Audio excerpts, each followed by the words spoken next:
Bien, bonjour à tous. Vous êtes bien dans l'amphithéâtre qui va faire l'atelier Air Liquide, en fait, sur l'insuffisance cardiaque et la télésurveillance. Je remercie effectivement Air Liquide de sponsoriser ce symposium. Et on a donc l'honneur de modérer cette session avec Alain Diby, qui est cardiologue à Montsouris à Paris. Et puis on a deux orateurs de renom, Jean-Michel Tartière, qui va nous parler de son retour d'expérience, et Patrick Jourdain, qui connaît bien effectivement cette problématique. Donc comme on a un petit peu de retard, Jean-Michel, on va tout de suite démarrer. Il est là, et tu vas nous parler un petit peu de ton retour d'expérience donc à Toulon et des outils de coordination que tu as pu mettre en place. À toi, merci. Eh bien, merci beaucoup. Donc effectivement, on va parler autour de l'insuffisance cardiaque chronique, de la télésurveillance et de l'hospitalisation à domicile. Alors vous ne voyez peut-être pas le rapport entre les deux pour l'instant, mais vous allez voir que finalement, rapport il y a. Et on va se promener dans ce parcours de soins qui s'appelle Phileas. Petit rappel, je suis désolé, c'est un rappel qui a déjà eu lieu tout à l'heure sur une autre présentation. Quand on parle d'insuffisance cardiaque chronique, on n'est pas sur une maladie rare, 1,5 million de patients. C'est clairement une population gériatrique avec 81 ans d'âge moyen. Toutes les 3 minutes, on a une hospitalisation. Ça coûte 1 milliard en termes d'hospitalisation et le coût total de santé est 2,8 milliards chaque année et c'est croissant. On a un recours hospitalier en France qui est très largement au-dessus de l'ensemble des pays de l'OCDE et au-dessus de nos voisins directs qui ont des systèmes de santé bon an mal an assez comparables. Et on considère que 80% à peu près des hospitalisations sont vraisemblablement évitables si santé d'avoir une organisation de santé clairement différente. Autre particularité de cette pathologie, on est vraiment sur de la polypathologie avec un patient sur deux qui est coronarien, 30% diabétique à peu près, beaucoup d'insuffisants respiratoires et une énorme proportion d'insuffisants rénaux, en sachant que la proportion varie en fonction, bien entendu, du degré d'insuffisance rénale que l'on met. Et quand on pense au parcours de soins actuel, le parcours de soins actuel, moi je trouve qu'il ressemble plutôt à ça, c'est-à-dire un ensemble de grandes solitudes et des gens qui travaillent seuls dans leur coin. Et l'hôpital, il ne faut pas se voiler la face, travaille beaucoup seul dans son coin, peu enclin à partager et à communiquer avec la ville. Donc voilà un ensemble de grandes solitudes. Et en plus, tout ça est souvent sur un territoire, donc je prends le territoire varois que je connais bien, qui est très disparate en termes d'offres de soins hospitalières. Et vous voyez ici que les hôpitaux cardiologiques sont aux deux extrémités proches de la mer. Les cardiologues aiment bien aller à la plage, entre midi et deux, visiblement. Donc les hôpitaux cardiologiques sont vraiment aux deux extrémités proches de la mer. Et le centre du territoire, eh bien, il n'y a pas grand-chose. Alors il est moins peuplé, certes, mais l'offre cardiologique est vraiment très, très faible. Donc beaucoup de solitude et de toute façon une répartition sur le territoire qui est vraiment particulière et pas très optimale. L'idée d'un parcours de soins optimal, c'est celle-ci. C'est finalement organiser tout ce petit monde et se dire que le patient, on va le mettre dans une bulle de coordination, qu'on va mettre en place une filière avec des professionnels de santé qui vont gérer cette coordination. Et cette coordination va servir à entrer en lien avec les premiers acteurs de santé que sont l'infirmière libérale et le médecin généraliste, qui vont être les premiers effecteurs quand il y a de la coordination à faire, mais également avec le cercle des spécialistes qui peuvent être tour à tour mis en jeu dans la prise en charge du patient. Et le recours au système hospitalier, eh bien, il doit être raisonné et il doit, à partir de là, favoriser ce qui n'est pas de l'hospitalisation conventionnelle, et donc de l'hospitalisation à domicile, de la consultation ou de l'hôpital de jour. Alors vous me direz, bon, c'est bien beau, mais c'est un peu la vie rêvée des anges. Alors c'est la vie rêvée des anges, oui, c'est vrai, mais pas que, puisque notre filière, typiquement, c'est celle-là, elle est construite comme ça, et c'est raccord d'ailleurs avec ce qui est recommandé, et vous avez ici les dernières recommandations européennes. On parle bien de multidisciplinarité, on parle bien de se projeter à domicile ou de développer des cliniques d'insuffisance cardiaque, on parle bien d'éducation et d'autosurveillance par le patient et d'autonomiser le patient dans sa prise en charge. Et puis on parle aussi de s'occuper d'autres choses que de la cardiologie. Ici l'exemple de la vaccination. Donc on est parfaitement raccord avec ce qui nous est recommandé et pourtant on n'est pas sûr que ce soit vraiment ça qui soit fait. Alors la télésurveillance, il y a beaucoup de systèmes de télésurveillance qui sont proposés, mais on peut résumer les choses comme ça. On a un patient qui est insuffisant cardiaque, tout va bien. S'il restait tout le temps comme ça, ma foi, on n'aurait pas besoin de le télésurveiller. Mais la réalité, ce n'est pas celle-là. La réalité, c'est qu'à un moment donné, sur un facteur déclenchant, eh bien, il y a une décompensation qui apparaît, avec l'augmentation des pressions de remplissage, la congestion, la première prise de poids et puis les symptômes qui arrivent quelques jours avant l'hospitalisation. Et on a tout un tas de systèmes de télésurveillance à partir de là, avec pour la PTDVG, vous savez, ces capteurs de pression qu'on largue dans l'artère pulmonaire. On peut faire de l'impédance-métrie, là ça arrive un petit peu plus secondairement, ou des biomarqueurs comme le BNP. Et puis on a la télésurveillance clinique qu'on connaît bien sur le symptôme et la prise de poids. L'avantage, c'est que finalement, c'est peu engageant en termes de stratégie de télésurveillance. On ne va rien implanter, pas de pacemaker, rien du tout. Donc c'est administrable au plus grand nombre. Mais l'inconvénient, vous le voyez aussi, c'est qu'on arrive assez tardivement dans la prise en charge. Et on voit bien que si c'est un capteur de pression qui est mis en place, on a 4 possibilités pour adapter le traitement si jamais il y a une décompensation. Si on est sur la congestion avec du BNP, de l'impédance-métrie, eh bien on a 3 possibilités de mettre en place les effecteurs qui vont faire qu'on va améliorer notre patient. Mais lorsqu'on est sur la télésurveillance clinique, eh bien prise de poids, symptômes, tout ça arrive à peu près en même temps. Et ça sous-entend que le circuit qui va faire qu'il va y avoir repérage de l'alerte, décision et action doit être extrêmement court et extrêmement bien organisé. C'est le seul moyen pour que finalement cette télésurveillance soit efficace.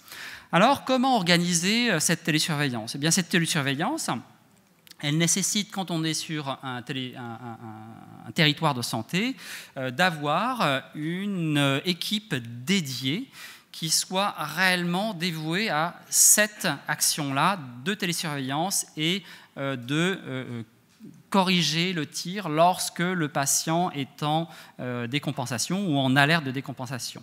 Bien entendu, il est extrêmement important d'avoir des relais de terrain identifiés. Et donc chaque patient doit connaître le relais, le patient bien entendu, l'aidant, l'accompagnant n'est pas toujours aidant, le soignant, et on doit, pour encore accélérer les choses, si possible, préétablir des stratégies, et on peut les préétablir et qu'elles soient efficaces par l'intermédiaire d'ordonnances préétablies, que ce soit l'adaptation de la dose diurétique en fonction du poids ou des bilans biologiques. À ce moment-là, que se passe-t-il ? Eh bien, notre patient est au domicile, il est en télésurveillance et, ma foi, notre patient insuffisant cardiaque chronique suit son fil de télésurveillance avec les alertes qui viennent sur une pathologie qui est l'insuffisance cardiaque. Mais on peut bien entendu envisager d'autres schémas de télésurveillance avec progressivement la télésurveillance polypathologique. Et dans le cadre de Filias, c'est ce que nous essayons de développer avec CDM Health. Et donc, nous essayons actuellement de développer cet aspect polypathologique en débutant sur insuffisance cardiaque et diabète, couplés avec des indications que l'on recherche actuellement, mais sur le risque d'hypoglycémie, sur le début ou la consolidation des insulinothérapies ou des antidiabétiques oraux. Donc, il y a probablement des vrais enjeux à pouvoir, au sein d'une même équipe, encadrer l'ensemble des comorbidités du patient. Notre file active actuelle, puisque c'est un retour d'expérience, en gros 262 patients suivis depuis le démarrage. On a démarré début 2020, plutôt assez tardivement. Hein. On a eu, comme certains d'autres, beaucoup de mal à faire signer nos administrations pour débuter cette télésurveillance. En gros, 7 mois et demi de prise en charge des patients à 79 ans. Donc, c'est la vraie vie de l'insuffisance cardiaque, j'ai envie de dire. Et vous voyez, ça va de 40 à 96 ans. Alors, vous me direz comment on fait pour télésurveiller un patient de 96 ans avec du matériel connecté. Eh bien, il y a très souvent des infirmières libérales à domicile qui sont déjà présentes et tout simplement on remplace l'outil papier par un outil numérique. Et à la question est-ce que ces infirmières peuvent être rémunérées pour cette activité, ben oui, en fait il existe des cotations. On se rend compte que les infirmières connaissent très très mal leurs cotations, mais il existe des cotations NGPA. Pour mémoire, si ça vous intéresse, c'est AIS 3.0.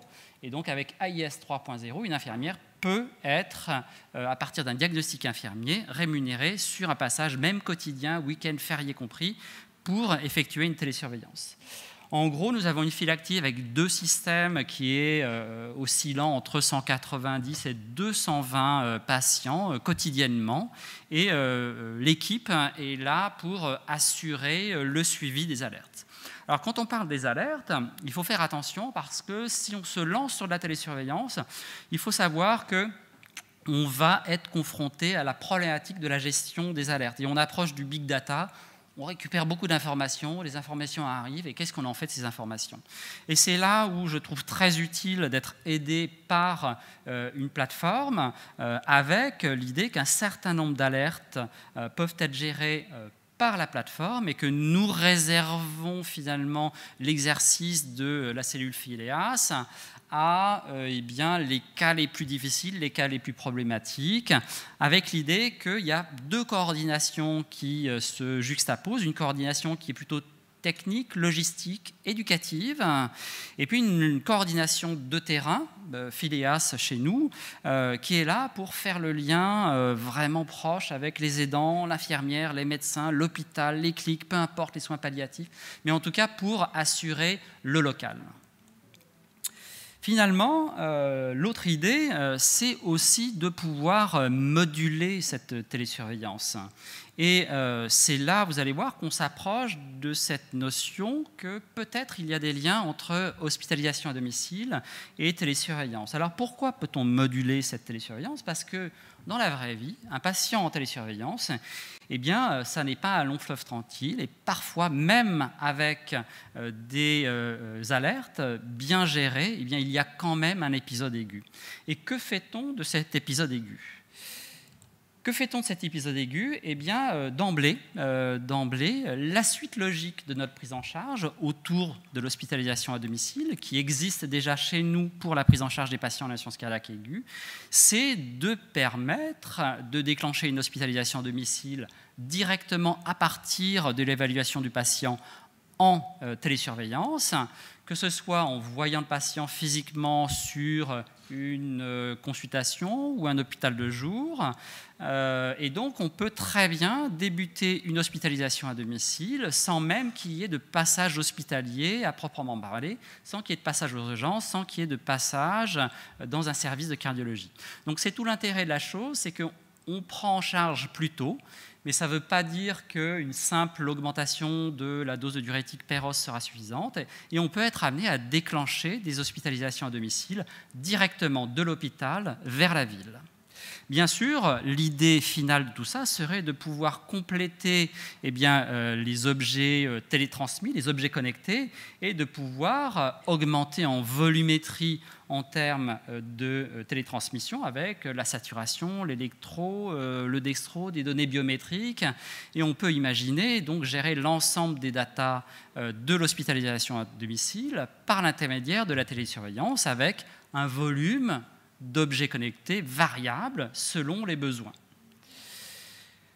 Autre possibilité, là on avance encore plus dans ce qu'on peut tout à fait imaginer pour la suite, c'est que pourquoi finalement ne pas récupérer même ces données télésurveillées chez des patients qui sont hospitalisés. Nous avons régulièrement des patients hospitalisés en dehors de notre secteur hospitalier et pour qui on a la surprise de voir qu'ils continuent à se peser tous les jours dans le service où ils sont. Donc finalement, pourquoi est-ce que ces données n'iraient pas dans le dossier patient de l'hôpital ? Aucune raison. La limitation, elle est technique, mais ce serait utile. Et donc, on pourrait tout à fait imaginer également cette solution-là, même pour l'hospitalisation conventionnelle. Et vous voyez, là, on va vraiment sur un gros dossier partagé, mais partagé par tout le monde. Finalement, à mon sens, le futur, c'est vraiment le développement de ces centres, de ces filières, filias pour notre cas particulier, sur le territoire de santé. Et donc, macroscopiquement, le groupement hospitalier territoire est bien proportionné pour ça. Le corollaire de ce groupement hospitalier de territoire pour la ville, eh bien, c'est les CPTS, et l'ensemble des CPTS sont notre relais parfait pour axer notre prise en charge sur le secteur de la ville.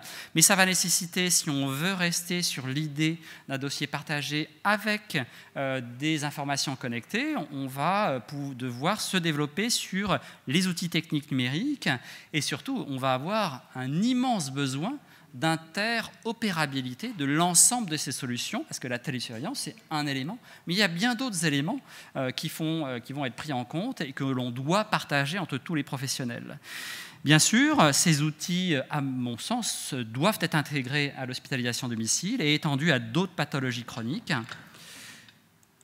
Je vais assez vite pour finir. Et on doit arriver à un cercle de coordination entre le patient, la coordination, les CPTS, l'HAD et bien sûr l'hôpital qui reste en dernier recours, mais qui ne doit pas être le recours définitif. Pour conclure, la télésurveillance, ça fait partie actuellement intégrante d'un parcours de soins complet dans l'insuffisance cardiaque chronique, mais à mon sens également dans l'insuffisance cardiaque aiguë. Le modèle économique, il est avant tout basé pour l'instant et pour notre part sur l'article 51, mais combien de temps, dans quelles conditions. Il est également basé, il ne faut pas l'oublier, sur la création d'une activité programmée. Et télésurveiller, ça génère de la consultation, de l'hôpital de jour, de l'hospitalisation programmée. Il est également basé sur l'économie des moyens hospitaliers, et notamment l'économie des moyens de passage au service d'admission des urgences. Et lorsqu'il est adossé à l'hospitalisation à domicile, comme c'est le cas pour nous, cela peut faire l'objet également d'une réduction de la durée moyenne de séjour pour les patients qui sont hospitalisés. Il faut absolument une équipe dédiée pour cela, et ça nécessite quand même une coordination technique et logistique qui s'allie à la coordination purement médicale. Et cette coordination technique et logistique, elle est difficilement faisable par une autre personne que la plateforme. Et j'espère que le registre et l'essai clinique FILIAS va pouvoir nous répondre sur la pertinence en termes de morbidité de cette action. Merci.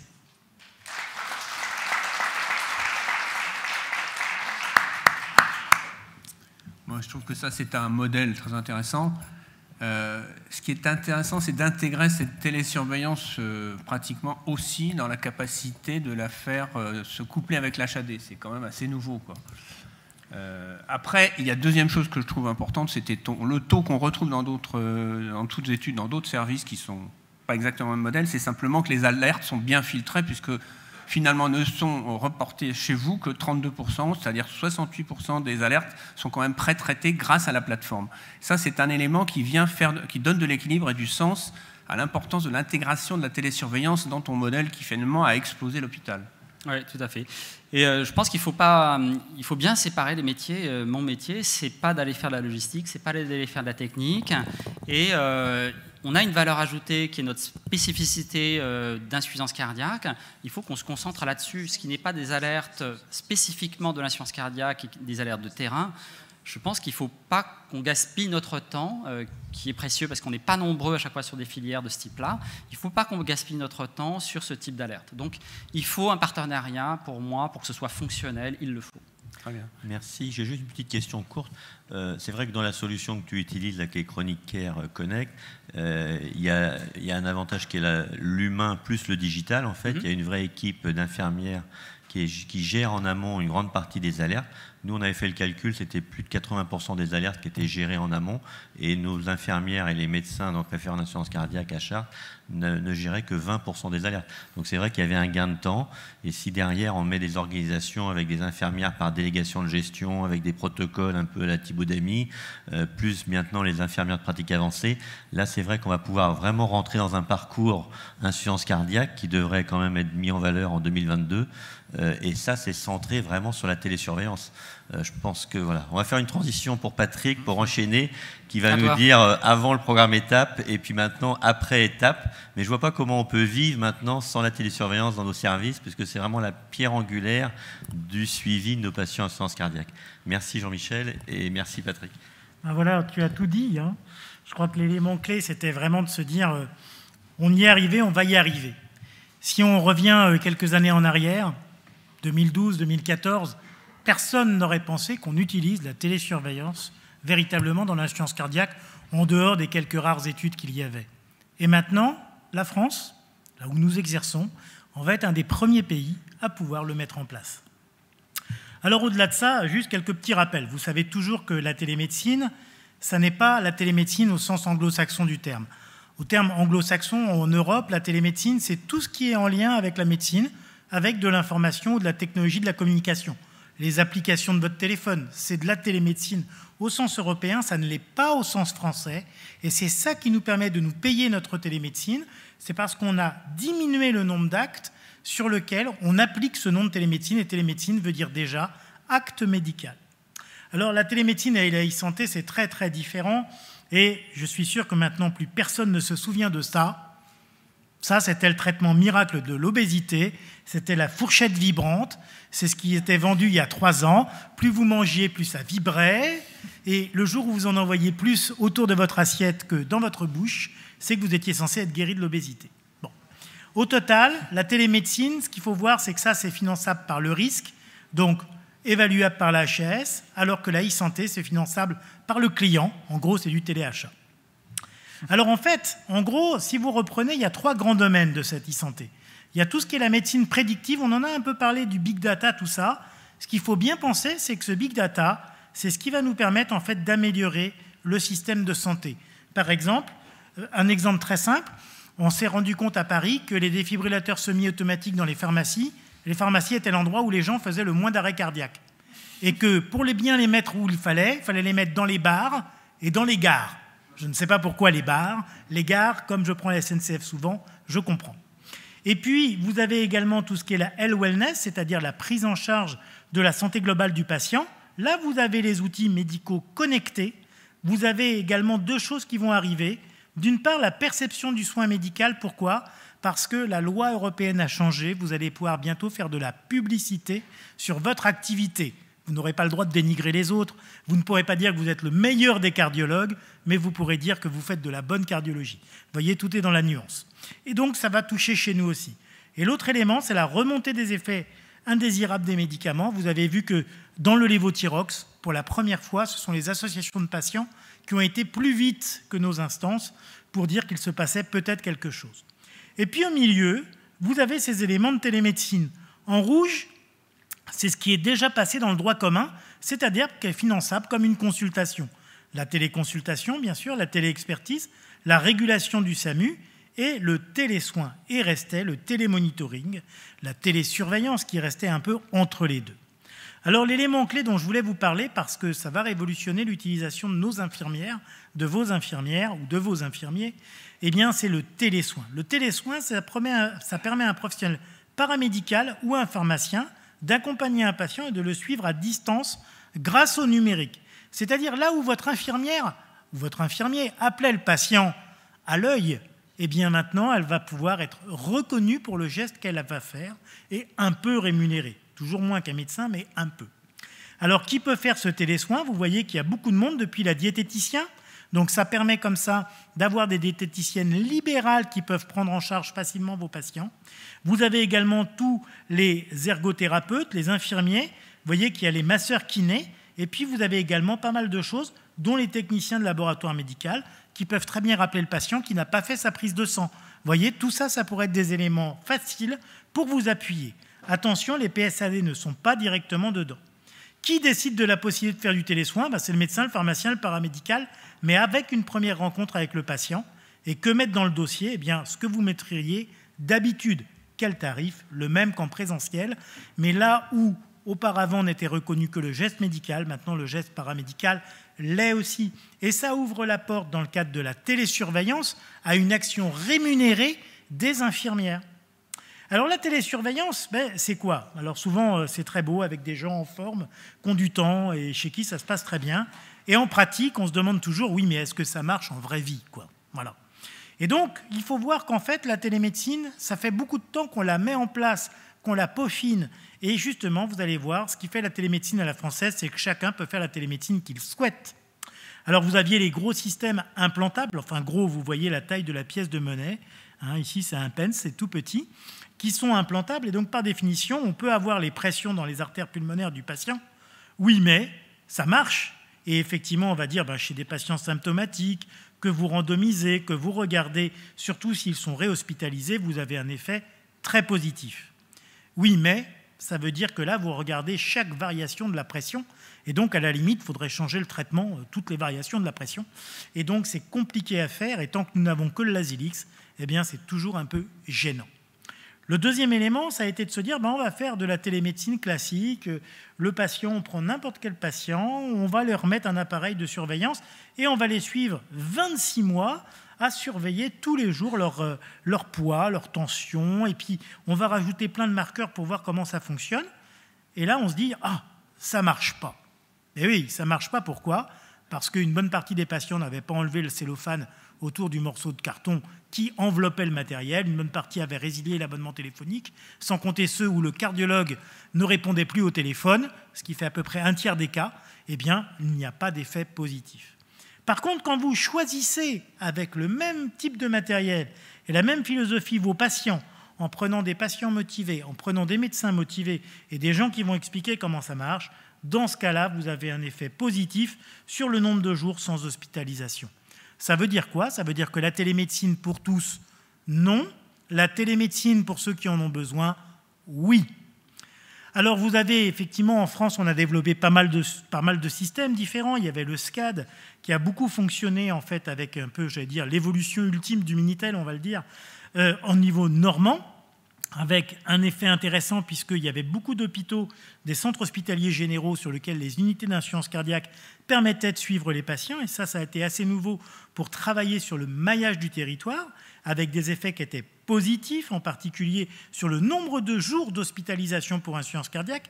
Ce qui est intéressant parce que, comme l'a dit Jean-Michel Tartière, ça permet véritablement d'avoir des hospitalisations plus courtes et donc d'éviter, des effets secondaires, et puis surtout d'éviter des coûts. Et puis surtout, il y a eu la volonté de développer ce qu'on appelle des centres de suivi heures de bureau. Et ça, c'était véritablement toute l'épopée Aller, Cordiva, Air Liquide, avec effectivement l'évolution, avec la formation d'équipes d'infirmières spécialisées, même s'ils sont sur le plateau de l'industriel, c'est des infirmières qui sont formées à l'insuffisance cardiaque, formées à la discussion avec le malade. Elles savent absolument faire de l'entretien motivationnel. Et quand on voit le temps que ça prend et le déficit d'infirmières que nous avons, nous voyons bien que c'est simple. Le choix, c'est soit on ne fait pas, soit on sous-traite. Et là, l'intérêt, c'est qu'on a des infirmières qui ne sont pas que des téléappelants. Ce sont des infirmières, ce sont des professionnels de santé formés. Comment elles vont accompagner? Faire un appel d'accueil pour mieux connaître le patient, repérer les objectifs, et un appel tous les 3 semaines, plus la gestion de tous les problèmes techniques, quelconques, variés. Et ça, c'est extrêmement important. Et ce qu'il faut vraiment voir, c'est que ce centre de suivi de l'industriel n'est pas quelque chose de différent de votre équipe médicale. C'est votre équipe à vous aussi. Il faut les connaître, il faut discuter avec, il faut échanger, de façon à ce que vous soyez qu'une seule et même équipe. Le patient a également son système de pèse-personne, il va nous transmettre automatiquement son poids. Et moi aussi, des fois, j'ai des patients qui vont très loin avec leur balance et qui m'envoient les poids. Et puis, vous avez un petit boîtier qui permet de répondre à un certain nombre de questions. Et ces questions-là, le but est d'identifier les symptômes. Alors, vous allez me dire, oui, mais je vais avoir une inflation de questions. Oh là là, quel stress! Mais non, parce qu'en réalité, votre patient, comme vous l'avez formé, il vous aurait appelé. Il ne vous aurait pas appelé vous, il aurait appelé votre secrétaire, il aurait appelé son médecin traitant, il serait allé aux urgences. En fait, c'est les petits copains qui auraient fait votre boulot. Simplement, là, ce que vous dites, c'est qu'on va anticiper. Alors, les premiers travaux en France qui ont été réalisés avec ces modèles-là, c'était l'étude OSICAD, c'est l'étude PIMS, ont démontré une sécurité d'emploi, ont démontré une non-infériorité en termes de risque, et surtout ont démontré une baisse de l'utilisation des ressources médicales. On a besoin de moins consulter le patient. Et ça, c'est un élément extrêmement fort. Des patients que avant, j'aurais dit, on se revoit tous les 3 mois. Alors, on ne sait pas trop pourquoi, mais je le revois parce que des fois que. Là, maintenant, je sais, je check, le patient va bien, ok, je laisse la place à un plus grave que lui, et lui, je le verrai dans 5 mois. Et avec ça, vous avez une clientèle qui est comme ça, s'habitue à être vue de façon variable. Alors, étape, c'était quoi? Étape, l'idée, ça a été de dire, la télésurveillance en France, ça ne marche pas. À l'époque, c'était les plaies chroniques chez les gens dans des régions sous-dotées, avec une désertification médicale, avec des patients non gérables, etc., etc., etc. En gros, on avait fait, je crois, à peu près 34 actes en un an, pour vous dire à quel point on était avancé. Et là, on a dit non, on va changer le braquet et on va créer véritablement ces expérimentations nationales dans lesquelles on a pu faire rentrer l'insuffisance cardiaque. Qui peut rentrer maintenant des patients en télésurveillance? Eh bien, vous tous, vous toutes. Ça peut être un médecin spécialiste en cardiovasculaire, un généraliste qui a le DU d'insuffisance cardiaque, ça peut être un médecin traitant, un médecin spécialiste en gériatrie. En gros, presque tout le monde. Par contre, ne peuvent faire de la télésurveillance que des cardiologues. Pourquoi? Parce que ce qu'on voulait, c'est optimiser les traitements de fond et pas que les diurétiques. Quels étaient les critères initiaux? Le patient, il devait être hospitalisé au cours des 30 derniers jours pour une poussée d'insuffisance cardiaque, ou au moins une fois au cours des 12 derniers mois, et rester soit en classe NYHA2, soit un taux de BNP supérieur à 100. Alors vous allez me dire, pourquoi ça? C'est compliqué, j'aurais bien voulu mettre tout le monde. Oui, mais le but d'étape, c'était d'identifier un modèle financier pérenne. Et donc, si on prenait des gens pas graves, vous voyez, par exemple, un BNP inférieur à 100, c'est moins de 5% d'événements dans l'année. Donc, le coût calculé par la Sécu aurait été de l'ordre de 150 € pour le médecin plus l'industriel par an de surveillance. Donc, ça aurait été absolument impossible. Donc, il fallait prendre des critères de sévérité. Les critères de non-utilisation, c'était quoi? Impossibilité physique ou psychique d'utiliser les composants, un patient qui a une espérance de vie trop courte, un patient non compliant. Ça, c'est vraiment les éléments importants, mais vous voyez que c'était très large. En pratique, comment ça fonctionnait? Le cardiologue devait choisir parmi une liste d'industriels qui était validé par la DGOS un système, il le prescrivait comme une prescription qui permettait de surveiller au moins le poids et les symptômes. Après, vous pouviez mettre ensemble plein d'autres choses, mais au minimum le poids et les symptômes.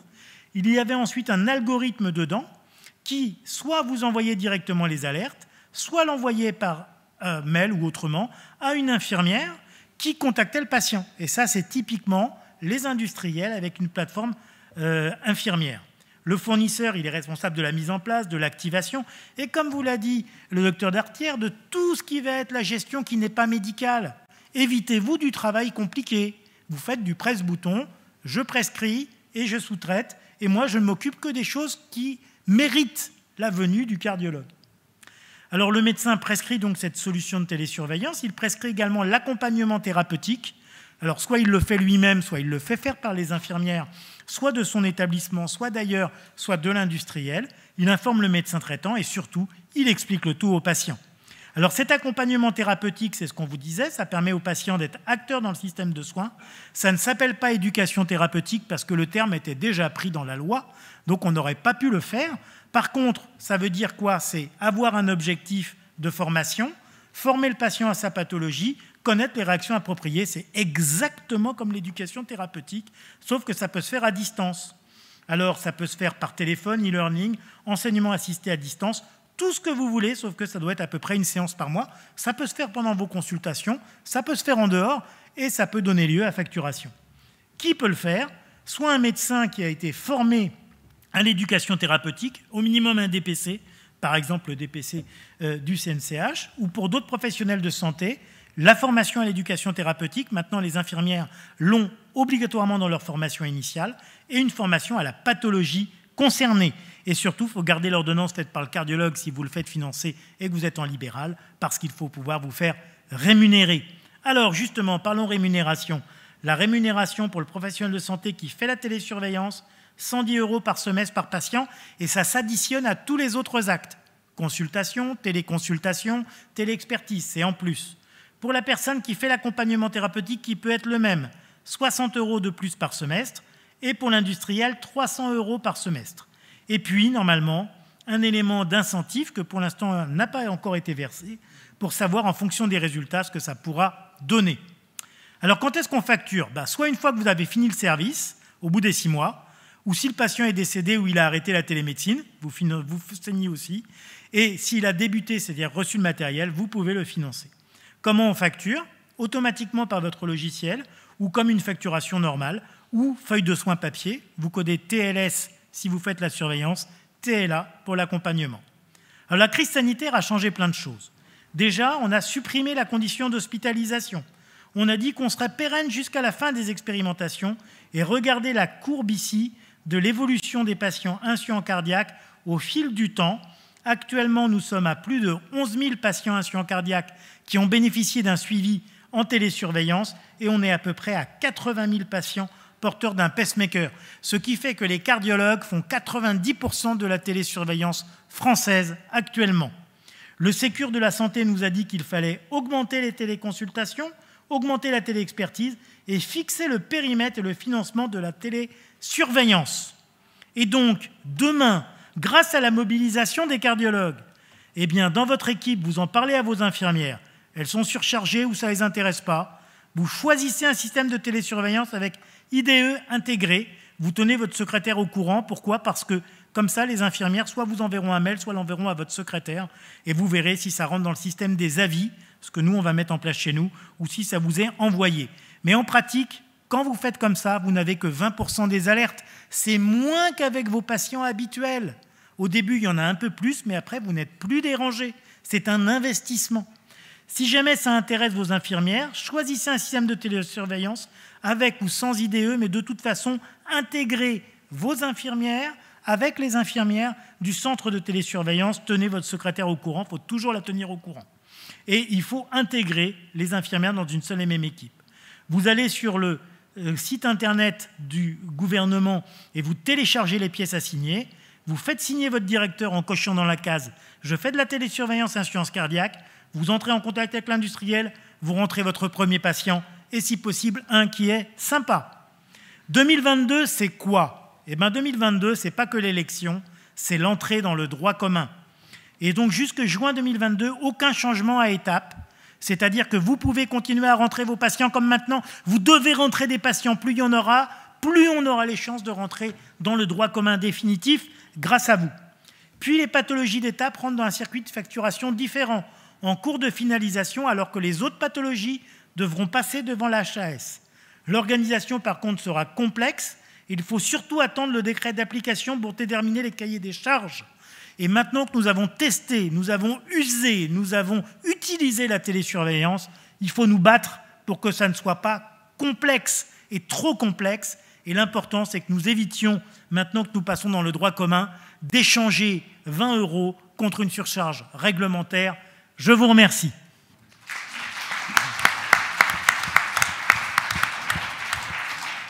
En tout cas, pour ceux qui n'ont pas commencé la télésurveillance, je pense que tu es assez convaincant. Pour ceux qui le font déjà, bon, on sait quelles sont les petites difficultés, mais quand on est assez bien organisé, ça peut fonctionner. Après, ça paraît raisonnable de le demander en remboursement et en droit commun. Après, ce qui est très important aussi, ce sera peut-être de pouvoir faire payer les infirmières qui feront ça de façon plus autonome. Donc là, il y a vraiment un trajet, un sujet qu'il faut bien sûr pérenniser. Ça fait plusieurs années qu'on présente la télésurveillance parce qu'on y croit. Manifestement, après les différents systèmes qu'on propose avec plateforme ou sans plateforme, nous, on est plutôt favorable à cette énorme entité que représente l'accès aux infirmières qui nous envoient ou surtout qui filtrent les alertes. Et le point majeur que tu as donc donné, c'est plus l'éducation thérapeutique, mais finalement, c'est de la formation. C'est ce que tu trouves très important, formation à distance. L'accompagnement thérapeutique reste pour moi, en tant que médecin et utilisateur, et l'autre médecin qui sont avec nous dans notre équipe et dans les autres départements qu'ils font et les autres hôpitaux, c'est vraiment très important cette éducation, la formation des infirmières et surtout la formation des patients, parce que c'est eux qui se soignent finalement. Quand ils connaissent leur maladie, les taux de hospitalisation ils diminuent de façon considérable. Voilà, donc on ne va pas reprendre tout ce sujet. Est-ce qu'il y a une question de vous, les praticiens, les infirmières qui ont déjà la pratique ou qui voudraient connaître des éléments complémentaires sur l'intérêt de la télésurveillance. Moi, j'ai une petite question, Patrick. Madame, mademoiselle. Le temps qu'on lui donne un micro, ouais. Ouais. On est vraiment tous convaincus, nous, effectivement, parce qu'on est utilisateurs d'une plateforme, qui est celle de Chronic Care Connect, depuis maintenant 3 ans avec le programme Étape. On voit que nos patients sont mieux éduqués, qu'il y a effectivement des hôpitaux de jour avec l'unité d'éducation thérapeutique, il y a eu Prado, plus la télésurveillance, et on leur a expliqué la maladie, les faire adhérer au traitement, l'importance des signes d'alerte, les signes EPOF en assurance cardiaque. Et donc tout ça, on diminue le passage aux urgences aussi en cas de réhospitalisation, et on arrive à montrer qu'on diminue la DMS en cas de deuxième hospitalisation, parce qu'il y a quand même des patients graves dedans qui sont malheureusement réhospitalisés. Mais quand ils sont réhospitalisés, ils ne passent pas par les urgences, et la DMS est de 4 jours, avec donc un IPDMS qui est plus performant, et ça fait plaisir à nos DIM. Donc c'est déjà ça. Par contre, on n'a pas réussi, je voyais sur ta slide toujours ce critère de diminution des réhospitalisations de 20%, parce qu'on n'a pas vraiment de bras contrôle, que c'est compliqué de faire une étude randomisée, que l'assurance cardiaque est des cibles des populations très hétérogènes, et que finalement, comment on va expliquer à la DGOS que ça va être intéressant, qu'ils vont faire des économies, et qu'il faut absolument prolonger la télésurveillance? Monsieur, c'est toujours le problème, parce que à la limite, la télésurveillance, elle ne soigne pas par elle-même, à la différence d'un médicament, d'un IEC, autre chose, ou d'un pacemaker. La télésurveillance, c'est juste un vecteur qui nous permet d'être meilleurs cardiologues. Et c'est exactement comme l'usage des peptides natriurétiques. Et donc, eux te disent, il n'est pas prouvé. Alors, il y en a qui te disent, il n'y a rien de prouvé, et d'autres qui te disent, oui, en fait, c'est prouvé qu'il faut juste être bon. Sauf que ces gens-là, en fait, ils ne pratiquent pas. Et la grosse différence, c'est que je pense qu'il faut réfléchir en éléments populationnels. Tu vois, nous, ce qu'on regarde dans le service, par exemple, puisque en quittant Pontoise, où on avait une unité d'insuffisance cardiaque, il a fallu aller à l'AP pour remonter le même type de système. On s'est aperçu que juste en gérant bien les malades, tu enlèves les fréquents flyers, tu les diminues de moitié, voire des 3/4. Et je pense que ce qui va être très important, c'est l'élément de discussion populationnelle qu'on a eu ce matin, en disant que finalement, sur le plan économique, tu as des patients qui sont dans des strates en fonction de leur évolution, et qu'en fait, tu limites la rapidité de la progression du patient. Et ça, c'est beaucoup plus facile à démontrer. Et donc, c'est pour ça que je pense qu'il faudrait qu'on fasse un travail en ce sens-là. Et je crois également qu'il y a une forte responsabilité et du CNP et des sociétés savantes, dont le CNCH, qui doit faire maintenant entendre leur voix, parce que nous avons l'expérience organisationnelle et nous savons la vraie vie. Et je pense qu'autant avant, on pouvait dire on ne sait pas, donc on peut faire n'importe quelle usine à gaz. Maintenant, on sait. Et c'est à nous de lutter. On va laisser donc notre collègue faire poser sa question. Merci. Donc moi, je suis une infirmière dans une clinique à Orléans. Vous parlez d'une séance d'éducation thérapeutique par mois. Est-ce que c'est l'organisation de votre centre ou est-ce que c'est parce que vous passez par les infirmières de Chronic Care? Ah non, c'est parce que dans le texte de loi, quand on l'a écrit, pour obtenir un financement, la CNAM, au départ, ne voulait rien financer. Et après, ils nous ont dit, on va financer au tarif de l'infirmière, ça fait machin. Donc j'ai dit, non, attendez, on va négocier. Et donc, au total, ce qu'il est prévu, c'est qu'en fait, il faut qu'on y ait de la formation continue. Et donc, l'idée, c'est d'avoir un contact par mois. Ce n'est pas forcément une session d'éducation complète. C'est une session par mois où vous prenez le temps d'appeler le patient. Simplement, il faut à chaque fois fixer un petit objectif de progression. Mais c'est la loi. Donc, en toute théorie, si vous étiez contrôlé pour votre activité d'accompagnement thérapeutique, on pourrait vous demander quelles sont les dates auxquelles vous avez fait ces formations. Vous pouvez les faire de la façon dont vous souhaitez. Par contre. D'accord, parce que moi, j'avais notion que c'était 2 séances pendant les 6 mois. Non, normalement. En fait, la grosse question, c'est que dans cet accompagnement thérapeutique, il faut voir que l'idée, c'est d'avoir vraiment un contact régulier. C'est pour ça c'est le terme de contact, en fait. Après, encore une fois, il n'y a pas d'erreur. Le seul truc, c'est comme le patient, vous l'avez également pour ses alertes, ça fait partie des éléments de formation. Mais il faut plutôt le mettre comme ça. Après, encore une fois, vous savez, l'État, c'est toujours très compliqué. Ils ont toujours l'impression que les praticiens les volent dans tous les sens. Et donc, par définition, ils ont tendance à additionner les actes. Ce qu'il faut juste, c'est pouvoir démontrer votre action. D'accord, merci. Bien, merci beaucoup Patrick, c'était toujours hyper intéressant. Merci Air Liquide d'avoir sensibilisé tout le monde. Merci Jean-Pierre. La télésurveillance, c'est vraiment indispensable. Et donc vous pouvez nous contacter si vous contactez Air Liquide si vous voulez mettre en place dans vos centres. C'est une plateforme pour mieux surveiller et optimiser le traitement de l'insuffisance cardiaque. Je pense qu'avec les infirmières de délégation de gestion et les IPA qui arrivent, elles ont un rôle important à jouer dans cette prise en charge. Voilà, on reste pour ceux qui restent. Donc le symposium Boehringer sera ici. sur la cœur et diabète.